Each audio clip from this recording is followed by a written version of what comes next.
reka ntangire mbasuhuza mbifuriza amahoro n'umugisha bituruka ku Mana umuremyi w'isi n'ijuru. Iyi ni Intare TV show mukurikiye cyangwa se muri kumva, naho nje nitwa Benelso nk'ibisanzwe. Nje kubabwira bimwe na bimwe tugiye kujya tubagezaho ku Intare TV show. Intare TV show ibazaniye ibiganiro bitandukanye, ibiganiro birimo entertainment, ibiganiro mpaka dufasha kuganira ku buzima buri hano hanze, ndetse binadufasha gukuza ubumenyi, icyo bamwe na bamwe bita debate.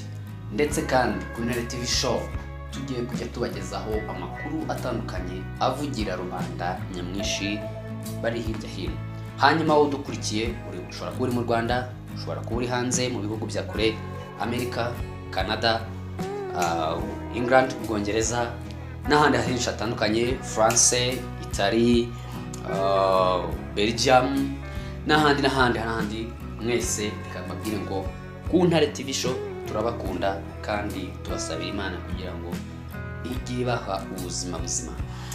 So nibyo rero tuzajya tubagezaho ku Intare TV show. Hanyuma wowe dukurikiye nta kindi kugira ngo ukore subscribe, hanyuma amakuru yacu ujye uyabonera ku gihe, ntukayabone yabaye muranzi cyangwa se ntukayumve kuko ubibwiwe n'abantu ba mbere bo kumva amakuru. Kanda subscribe hanyuma ukande kukazogera, amakuru yacu ujye uyabona akigerwa.